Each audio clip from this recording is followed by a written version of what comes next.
savez désormais, c'est votre rendez-vous, le tribunal de la télé-réalité. On est tranquillement installé. Vous pouvez nous rejoindre car c'est le principe de l'émission. Un tribunal présidé par moi-même, le juge Kevin Williams, assisté d'un avocat, d'un procureur de la télé-réalité, et bien sûr du public, de téléspectateurs qui viennent sur notre plateau et qui sont chroniqueurs. Et oui, comme quoi, c'est pas un métier qui est réservé à une élite. Grâce à la chaîne People 24, vous pouvez devenir chroniqueur dans le tribunal de la télé-réalité, mais également sur d'autres talk shows de la chaîne. Donc n'hésitez pas, si vous souhaitez venir nous rejoindre, allez sur le site internet www.people24.tv et vous allez dans la rubrique casting. Alors aujourd'hui, dans le tribunal de la télé-réalité, il y a Sacha Buis qui est avec nous. Bonjour Sacha, comment s'est passée la semaine? Formidable. J'ai tellement de choses à vous raconter, mais je le ferai après. On va découvrir. Sacha a l'art du teasing, je vous l'ai déjà dit. On va découvrir tout ça au fur et à mesure. Aujourd'hui, dans le tribunal de la télé-réalité, il y a Nathalie Andréani, bien sûr. Bonjour Nathalie, notre soleil corse. Je suis là. Comment ça va Nathalie? Ça va très bien. En fait, ça devient déprimant, parce que Nathalie, elle va toujours bien. Est-ce qu'il y a des jours... Non mais sans déconner, est-ce qu'il y a des jours où ça va mal Nathalie? Il y a des jours où ça va pas, mais je le montre pas, donc tout va bien. Vous quand ça va pas, intériorisez je tout. vais au sport. Nathalie est la bonne humeur. Merci Nathalie. Aujourd'hui, dans le tribunal de la télé-réalité, vous le savez, il est toujours à mes côtés, il est là, c'est Vincent Roncelli. Salut, je viens de me réveiller, je comprends pas ce qui se passe, on m'a réveillé il y a 2 semaines. Mais Vincent, est-ce que c'est une... Mais Vincent. Non mais Vincent, attendez. Est-ce que c'est une tenue pour être à la Je viens de télé? me lever, Kevin, j'ai même pas eu mon petit déj, Nathalie. Moi j'ai une question, est-ce que t'es nu en dessous? Aïe, aïe, aïe. Ah non mais je vais être jaloux là. Ce serait le cadeau de la Non. journée, Nathalie, surprise. Là, Moi, je suis bonne elle a l'art de piquer C'est pas les tout de mecs que suite je Noël, kiffe. pas tout de suite. Mais là, ça y est, Ça suffit, t'as pris 2 kilos en plus. Allez basta, c'est pour Il y a moi. du teasing. Il y a du teasing. Vincent va nous expliquer ça tout à l'heure. Je vous le disais en début d'émission, dans notre émission, les téléspectateurs ont leur place. Et c'est ce qu'a fait Keisha aujourd'hui. Eh oui, on est là, toujours ici, dans le tribunal de la télé-réalité. Elle est là, elle s'appelle Carla. Comment ça va Carla? Très bien. Comment comme vont toujours. nos amis téléspectateurs? Très Bien. Sincèrement, avant même que l'émission commence, ça vous fait quoi comme expérience d'être venu là pendant 1 mois avec nous? Eh bien, participer comme ça au tribunal de la télé-réalité. Je commence par vous, Carla. Bah écoutez, c'est toujours un plaisir pour moi de venir et puis de partager un peu les infos qu'on a aussi de notre côté, ce qu'on voit aussi à la télé. C'est toujours un plaisir de venir. Et de voir l'envers du décor Exactement. comme ça. Ça fait quoi? Ça donne envie de continuer ou on se dit... Ça donne envie d'avoir des infos un peu plus croustillantes. Carla, On commence à la future connaître, animatrice télé, allez savoir. Justine, quelle impression ça vous donne? Moi, je trouve que c'est très divertissant de comprendre comment c'est fait et puis de pouvoir donner son avis. D'accord. De pas toujours être derrière la télé à discuter tout seul. Vous voyez, écoutez bien ce que dit Justine et faites la même chose en allant sur le site internet rubrique casting. Keisha, comment vivez-vous cette expérience? C'est une très bonne expérience déjà, de découvrir tout ça, comment c'est organisé et tout. Moi j'aime, franchement ça m'intéresse beaucoup, voilà. Très bien, eh bien merci de votre franchise les filles. On va attaquer tout de suite, c'est parti, le sommaire.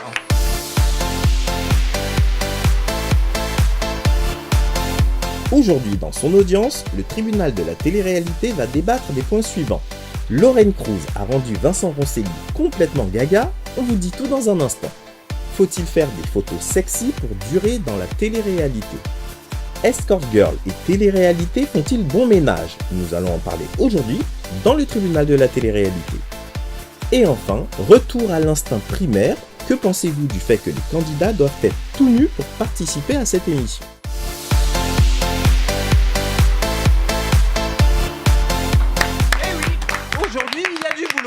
Dans le sommaire, mais avant d'aller plus loin, n'en veuillez pas, Vincent, je suis obligé de vous donner la parole parce que je voudrais que vous m'expliquiez votre accoutrement du jour. Mais écoutez, c'est Lorraine Cruz. Voilà, elle m'a chauffé, elle a chauffé le plateau, je crois qu'elle va vous chauffer aussi. Je vous propose de regarder cette image. Voilà, vous la voyez là en petite tenue sur son sofa. Figurez-vous qu'elle a eu quand même 6000 commentaires et elle a presque 5000 likes à l'heure. Donc, la télé-réalité, je crois que ça aide bien. Alors, ma petite question, Faut-il faire des photos sexy pour faire de la télé-réalité et durer? Et ben voilà, c'était le thème. Il n'a pas répondu, Nathalie. Qu'en pensez-vous, Nathalie? Attendez, on va le mener au débat. C'est le principe de notre émission, le tribunal de la télé-réalité. Vous l'avez entendu. Donc Vincent, répétez l'audience du jour. Alors, il faut savoir qu'elle a eu près de 5000 likes à l'heure avec 6000 commentaires sur Instagram. Donc, elle fait chauffer Instagram. Et c'est vrai que quand on voit ces photos, on achète, quoi, on prend et puis on dit oui, quoi. Très bien, mais dans la thématique de notre émission, je voulais que vous répétiez le débat du jour. Faut-il faire des photos sexy bien sûr, pour durer dans la télé-réalité? Voilà. Est-ce que ça vaut? Est-ce qu'il faut le faire? Eh ben voilà, on soumet donc cette question au débat et je vais poser la question immédiatement. Nathalie, voulez-vous être procureur de la République, avocate dans une affaire comme celle-ci? Oh là, c'est très compliqué. Faut-il être extrêmement chaud, Nathalie? Je vais être obligée de défendre cette opinion. Pourquoi avant même d'aller au début, le terme obligé me semble vraiment marqué. Donc vous allez nous expliquer ça dans un instant. Sacha, faut-il forcément publier quand on est candidat à télé-réalité, homme ou femme, mais a priori c'est les femmes qui le font davantage, des photos de soi extrêmement sexy? Avocat ou procureur de la République? Vous voulez défendre cette thèse? Ça sent le mec qui a posé les photos sexy. Ou aller contre? Non, je vais aller contre parce que de toute façon, je sais que l'avocate n'est pas bien placée pour aller contre ça. D'accord. Alors ne dites rien. Vous allez avoir la parole dans un instant, le temps que vous réfléchissez à vos arguments. Eh bien, Nathalie, on vous écoute. Quels sont vos arguments? Alors, c'est vrai que c'est une question qui est très importante pour moi parce que moi-même, je fais des photos sexy. Je me dévoile beaucoup sur Instagram avec les conséquences que ça peut apporter, forcément, du positif mais aussi beaucoup de négatif parce que tout le monde n'accepte pas ce genre de photos.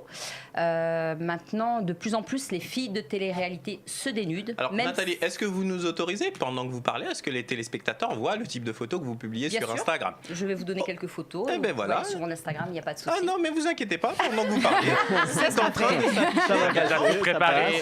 D'accord. Alors, Nathalie, on voit les photos. Effectivement, vous y allez, comme vous y allez. J'assume. Mais c'est agréable pour le regard, pour les hommes. On va pas se raconter des complètement. histoires. Alors, c'est vrai que je fais ces photos pour plusieurs raisons. On va en discuter. Mais avant tout, ce que je veux dire, c'est que les filles de télé-réalité se dénudent de plus en plus. Même celles qui ne le faisaient pas au départ, vous verrez tous leurs Instagram, elles se montrent comme qui, par exemple? Toutes les filles, que ce soit Shanna, que ce soit Jessica, que ce soit Fidji, Lorraine Cruz, toutes, que ce soit Maddy, vous avez toutes des photos en maillot de bain. Parce que ça fait partie c'est vendeur. On va dire que c'est vendeur. Il y a beaucoup de femmes qui nous suivent sur Instagram, mais aussi beaucoup d'hommes.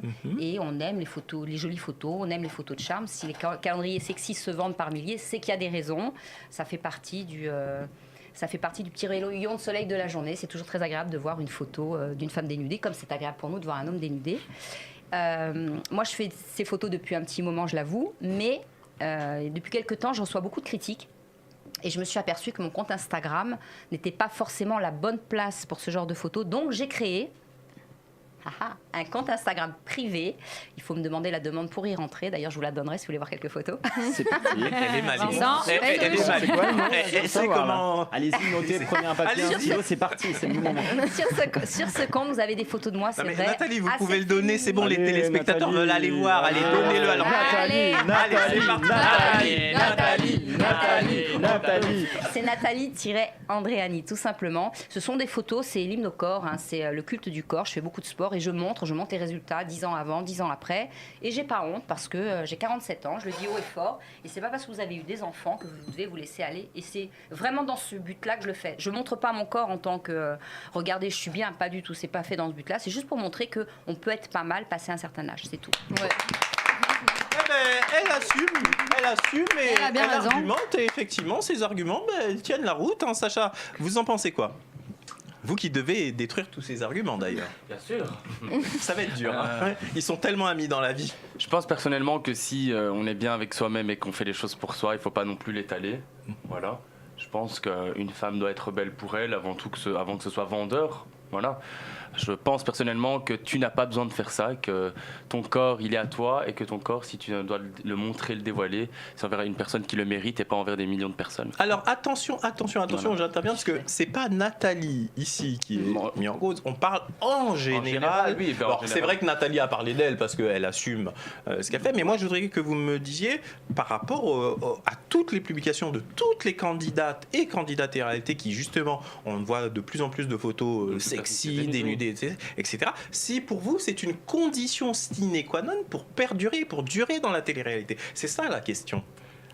Oui, alors pour durer dans la télé-réalité, les filles qui se mettent en bikini ou des photos sexy où elles se cachent les seins avec leurs bras et tout, oui, c'est pas déplaisant à regarder, certes, même moi je suis amateur de jolies filles. Voilà, donc au final... J'adore la précision, même moi. Oui, même moi, voilà. Parce que je trouve qu'une fille c'est beau, c'est agréable à regarder. Maintenant, est-ce que ces personnes-là ont besoin de faire ça vraiment pour exister ? C'est pas quand il y a les réalités, il y a plein d'instagrammeuses par exemple, de youtubeuses, des personnes qui sont rondes, qui font tout pour qu'on les remarque d'une autre manière et ça marche pour elles. Alors pourquoi spécialement faire une photo en mettant ses fesses comme ça en arrière alors que le visage peut être très beau juste avec un simple portrait ? Moi je comprendrais jamais pourquoi vendre son corps comme ça en image pour exister. Parce qu'au final on voit quoi ? On voit pas la personne, on voit des nichons et un bikini. Et ben voilà, Sacha a réagi. Attention, avant de vous redonner la parole, Nathalie, je voudrais écouter nos amis téléspectateurs qui sont là. Carla, que pensez-vous de ce sujet ? Tout d'abord, moi je pense que tout le monde est libre de faire ce qu'il veut. C'est-à-dire que si quelqu'un s'assume avec son corps, il a envie de le montrer, il le fait. Personne n'est en guise de pouvoir juger si elle doit faire, par exemple, des photos Parlez dénudées. bien en face du micro, s'il vous plaît. Si elle doit faire des photos dénudées ou pas, je pense que chacun est libre de faire ce qu'il veut. On est tous majeurs et vaccinés. Je pense que si ça pose problème à des gens...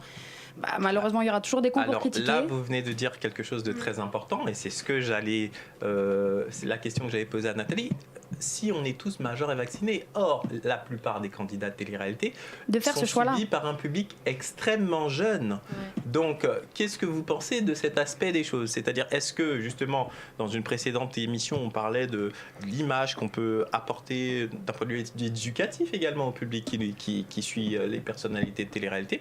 Est-ce que vous ne pensez pas, Justine, que par rapport à un public plus jeune, des fois c'est dérangeant ? C'est une question, c'est pas un jugement de ma part. Alors je trouve que de toute façon la télé-réalité c'est suivi par des jeunes, donc si les jeunes ne pouvaient pas regarder des photos dénudées, ils ne regarderaient pas déjà la télé-réalité de base. Donc pour vous, télé-réalité égale forcément photos dénudées. Et quand on les voit dans les... Oui, non mais c'est une question. Quand on les voit à la télé, de toute façon, elles sont dénudées. Donc elles font des photos dénudées sur Instagram, c'est leur choix. Si tu ne veux pas les regarder, tu ne regardes pas. C'est tout. Tu fais tes choix, tu les assumes. Mais ça sert à rien d'aller critiquer ou cracher. Si ça ne te plaît pas, tu ne regardes pas. C'est ton choix. D'accord. C'est le point de vue de Justine. On l'applaudit parce qu'elle dit ce qu'elle pense et elle y va franco. Keïcha, qu'est-ce que vous pensez de ce débat justement autour de ces photos sexy ? Je sais pas, je suis mitigée en fait. D'un côté, je trouve qu'il y en a, elles exagèrent. Tu peux mettre des photos dénudées. Je veux des noms. Quand vous dites qu'il y en a qui exagèrent, vous pensez à qui ? Je précise que nos amis téléspectateurs peuvent dire donner des noms. Vous, je comprends que des fois, vous ne voulez pas mettre en cause des gens. Qui se dénude beaucoup ? Léana se dénude beaucoup. Astrid se dénude beaucoup. Il y a qui ? Après, Maddy aussi, elle fait beaucoup des photos sexy et tout. Après, tu vois, elles font ce qu'elles veulent, mais... Tu peux pas mettre toutes tes photos sexy, enfin, je sais pas... Il y a peut-être des limites des fois. Est-ce que vous pensez que l'image qu'elle renvoie vis-à-vis des plus jeunes et il y a des petites de 13 ans, elle parle d'elle dans le bus et tout. Oh, t'as vu Astrid, non, moi je vais être pareil qu'elle et tout. Non, mais non, c'est pas ça la vie. Enfin, tu peux pas être pareil qu'elle. Moi j'aime son corps et tout, j'aime tout. Franchement, elle est super belle et tout, mais... Elle a 12 ans, la petite, elle parle de ça, elle parle... Ouais, quand on rentre et tout, on va regarder ça, nan. Ah, mais t'as vu ce qu'elle a fait, elle, tout ça ? Je dis, mais ok, d'accord. Bon, Keïcha, on l'applaudit parce qu'elle dit ce qu'elle pense, très clairement. Et c'est très important. Vincent, je voudrais avoir votre opinion sur ce débat. Déjà, vous, aujourd'hui, vous êtes... Lui qui est là, on a déjà la réponse. Hein. Bah, déjà, la photo pour moi c'est de l'art. Maintenant, il y a photo sexy et photo un peu cochonne. Par exemple, si je fais comme ça, bon bah voilà, ça sera joli. Ou si je fais comme ça, il y a de l'ombre, tout ça, bon, ça sera une belle photo. Maintenant, si je suis comme ça, avec les jambes écartées et genre le doigt comme ça, oui, bah là c'est un petit peu hard et oui, je suis. Mais si t'as envie de le faire et que tu t'en fiches de ce que les gens pensent. Ah bah oui, bah dans ces cas-là, ok, aucun problème. Si c'est ton choix, si t'assumes tout à 100%, il y a aucun problème. Du moment que t'es en accord avec toi-même. Faut voir les mauvais commentaires que tu peux recevoir et essayer de non, de mais pas te prendre. faut se dire qu'il y a des gens, il y a des petites qui regardent en fait. C'est-à-dire qui que prennent ça comme exemple. parce que genre les gens que je sais pas comment on dit. Elles prennent exemple en fait, et donc certes même si tu t'en fous qu'on te critique et tout, tu te dis que derrière il y a t'as un groupe de personnes, ils ont entre 11 ans et 14 ans, ils vont faire pareil que toi. Moi je dirais qu'il y a même des plus jeunes, hein, ils sont pas forcément 11 ans. Je vais donner la parole à Carla et juste après Nathalie, je vois que vous voulez intervenir et je vais venir à vous. Alors moi je suis d'accord avec toi, après quand on sort du registre de la télé-réalité, la nouvelle génération de nos jours c'est comme ça. C'est-à-dire que j'ai pas envie de donner un mauvais exemple, mais c'est pareil quand tu regardes on va dire les petites banlieues ou tout ce que tu vois quand tu te rapproches un petit peu des cités, c'est vraiment ça aussi, c'est pas forcément un bon exemple de la nouvelle génération. Pourtant ça veut pas dire qu'ils regardent la télé-réalité. C'est vraiment peut-être qu'il y a des choses qu'ils ont peut-être mis plus en avant que d'autres au niveau des filles qui se dénudent un petit peu, mais après si c'est leur choix, personne n'est là pour critiquer. Carla, est-ce que vous ne défendez pas quelque part aussi votre paroisse? Parce que vous êtes modèle également, si j'ai bien compris, et vous faites des photos. Est-ce que c'est pas parce que vous-même vous avez des photos plus ou moins sexy que vous avez cet avis aussi catégorique, alors que Keïcha vous dit que elle, le côté éducatif quand même ça la gêne? Parce que finalement, certes chacun fait ce qu'il veut, mais à ce moment-là, comme le disait tout à l'heure Nathalie, est-ce qu'il faut mieux pas avoir un compte privé pour filtrer le public qui a accès au compte en fonction des photos qu'on publie? C'est une question, c'est pas un jugement. Tu t'assumes pas quoi. Après c'est ça, tout est dans la confiance en soi. Si on a confiance en nous, il y aura toujours des gens pour critiquer, toujours des gens pour te féliciter. Donc peu importe ce que tu fais, même si tu fais des choses qui à tes yeux peuvent paraître bénéfiques pour toi, ne seront pas bénéfiques pour les autres. Donc au bout d'un moment, il faut savoir si tu es à l'aise avec ton corps, si tu te sens bien, si tu t'en fiches du regard des autres, que tu as assez confiance en toi, lance-toi, fais ce que tu veux. Ok, Justine et Nathalie juste après. J'aimerais bien savoir pourquoi. Justine? Bah moi j'étais d'accord avec le fait que Nathalie elle dise qu'elle est maintenant mis à un compte pour mettre ses photos sexy, parce que je trouve ça beaucoup mieux, parce qu'elle peut le filtrer et pas accepter des enfants de 12 ans, des mecs de 12 ans qui vont regarder ses photos et qui vont se dire ça c'est la femme et ça n'existe que comme ça. Parce qu'après on se retrouve avec des mecs qui pensent que la réalité c'est une plastique de rêve en permanence. Ah mais c'est ça. Je regarde plein de femmes et c'est pas tout le temps aussi parfait que chez Nathalie. Oh là là, quel compliment! Que de gentillesse sur ce plateau. On est là, on pense à exactement. Il faut arrêter justement que ce soit comme ça, parce que c'est pas la réalité. Alors Nathalie, je vais justement vous donner la parole, mais je rajoute une question. Ma question elle est en train de m'échapper au moment où je voulais rajouter. Bon, elle va me revenir, je vais vous la poser juste après. Je vous redonne la parole. Non, je voulais juste dire que tu as raison, et surtout que ça évite les critiques sur l'Instagram que j'ai fait. J'ai 17 000 abonnés, je crois. J'ai pas beaucoup d'abonnés. Parce que les gens veulent s'abonner. Mais je n'ai aucune critique, que ce soit fille, garçon, j'ai que des compliments parce que c'est un regard très sportif. Et ce que je voulais dire à monsieur le procureur, j'ai bien écouté vos arguments. Moi, j'aimerais vous poser une question, c'est comment ça se fait que sur vos snaps ou sur vos Instagram, on retrouve des photos sexy de vous? Parce que quand je fais ça, ça reste aussi en privé et c'est genre des snaps, pour mes amis par exemple. D'accord. En d'autres termes, comme vous connaissez bien tous les deux, vous avez accès à son compte privé. Mais c'est pas un compte public, c'est ça? On va pas se mentir, puisque Madame la procureure, ou c'est quoi ça, je sais plus. L'avocate, pardon. Madame l'avocate veut jouer sur ce terrain-là. Madame l'avocate sait très bien qu'un jour j'ai eu recours à la chirurgie parce que j'étais mal dans ma peau, justement à cause de ce genre de clichés qui ressortent Sur les réseaux sociaux, voilà. Même quand moi j'ai fait de la télé, ils étaient tous musclés. J'étais le petit grassouillet, on va dire ça comme ça. Les candidats, quand tu les vois même à l'écran et que toi tu es assis dans ton fauteuil, ils sont tous musclés. Et toi tu es là, tu sors dans les boîtes de nuit. À la muscu. Ceux qui se plaisent sont musclés. Et puis toi tu es là, tu dis, t'as une belle tête, mais personne ne s'intéresse à toi parce que t'as pas de tablette de chocolat. Donc tu commences à complexer. Et c'est pour ça que je pense qu'il faut... Je suis d'accord qu'on se sente bien avec son corps, qu'on mette un beau bikini quand on va à la plage, parce qu'il faut quand même s'habiller pour aller à la plage, donc on peut le montrer de cette manière-là. Mais de là à aller chauffer tout un public, mais pourquoi faire en fait? Pourquoi? Même moi, à cause de m'être senti mal dans ma peau, à cause de ce genre de clichés, j'ai fini par ne plus m'aimer et à faire de la chirurgie esthétique. Voilà. Donc, quand j'envoie des photos à Nathalie ou que c'est sur mon Snap, c'est des photos genre de moi torse nu pour dire, t'as vu comment je suis bien aujourd'hui? Eh oui, on est bien d'accord. C'est entre toi et moi, oui, c'est pas entre... J'ai fait un Instagram pour un public. Sauf que toi, t'as fait de la chirurgie pour le faire, sauf que moi, j'ai 47 ans, que j'ai plus 20 ans, j'ai plus un corps d'une fille de 20 ans et que j'ai aussi mes complexes. On a tous nos complexes. Mais je ne te juge pas. Alors, je vais donner la parole à Carla qui veut vous départager. Petite seconde, petite question pour Sacha. Sachant que tu disais que tu étais, avant de faire de la télé-réalité, que tu te sentais mal dans ton corps et que tu savais que tu allais avoir plus ou moins des critiques. Pourquoi dans ces cas-là tu as fait de la télé-réalité sachant que tu n'étais pas bien dans ton corps et que tu allais avoir des critiques? Ah mais je l'avais expliqué ça, c'est parce que c'était un moyen pour moi de dire clairement haut et fort merde à tous ceux qui m'ont critiqué quand j'ai jamais cru en moi, peut-être aussi ma situation familiale qui a fait que j'avais besoin qu'on me regarde et qu'on soit fier de moi, voilà, c'est tout voilà, je l'ai fait vraiment sans penser vraiment à mon corps à l'époque. Ok, en tous les cas pour ce débat-là, on le clôt aujourd'hui dans le tribunal de la télé-réalité, on en a assez parlé, vous vous êtes fait votre propre opinion. Et en ce qui me concerne en tant que juge du tribunal, moi je vais faire la réflexion suivante. Je pense que la solution choisie par Nathalie est la bonne. Un second compte où on publie ce qu'on veut pour un public averti. Et le compte classique grand public où de jeunes enfants peuvent également s'abonner. On passe tout de suite à la suite. Immédiatement, c'est la pub. Merci.